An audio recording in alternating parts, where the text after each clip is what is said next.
15-16 বছর আগে বাংলাদেশটা কেমন ছিল, বাংলাদেশের অর্থনীতি কেমন ছিল, আর 15 বছর পরে আমাদের ভুল ত্রুটি আছে,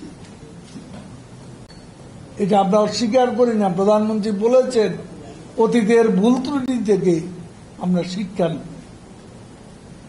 আজকে আমাদের একটা কথা আমরা বলি যে বিএনপি আমলে কত সন্ত্রাসী, বেনজিরের জায়গা কোহিনুর, আশরাফুল হুদা, রকিবুল হুদা, এইসব লোককে আইজিপি বানানো হয়েছিল। এদের দুর্নীতির গল্প শুনলে শিউরে উঠতে। বিচার কি হয়েছে? তাদের নেতারা জনে জনে দুর্নীতি করেছে, লুটপাট করেছে, তার বিচার কি হয়েছে?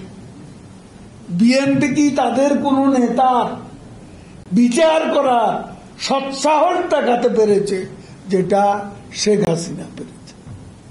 এ ব্যাপারে প্রথমে যে ফখরুল সাহেব তাকে ভালো মানুষ বানাতে চাইছেন, তাকেই বলুন, তারই এই প্রশ্নের জবাব দেওয়া হচ্ছে।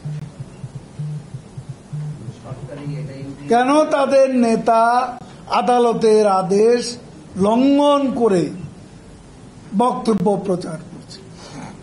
এটা তাকেই জিজ্ঞেস করুন। এটার সাথে তার সংশ্লিষ্টতা এটা কার আবিষ্কার? মিডিয়ার? পুলিশ কোন সরকারের? কোন সরকারের আমল? নাকি বিএনপি আমলের পুলিশ, না শেখ হাসিনার আমলের পুলিশ? এখানে ডিবি ব্যাপারটা উদ্ঘাটন করছে। কিন্তু একটা বিষয় হচ্ছে,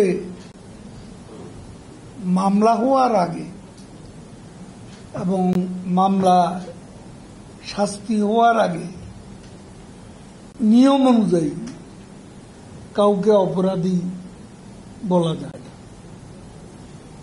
এটাই খুব সাহস। কিন্তু ওই সৎসাহস আওয়ামী লীগের আছে। জেলার জেনারেল সেক্রেটারি আজকে রিমান্ডে। এরকম উদাহরণ তো বিএনপি আমলে, এরশাদ আমলে এদেশে ছিল না। আদালত দুদক স্বাধীন, তারা তদন্ত করে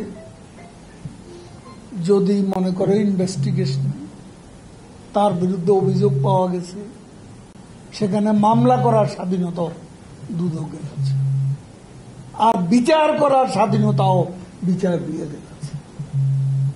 আমি এটুকু বলতে চাই। এই দেশে বিএনপি বন্ধু হতে পারে সেই সরকার, যে সরকার একটা নির্বাচনে বিএনপিকে অ্যাবসলিউট মেজরিটি পাওয়ার নিশ্চয়তা দিতে পারবে, সেই সরকারই তাদের বন্ধু হতে পারে, অন্য কেউ।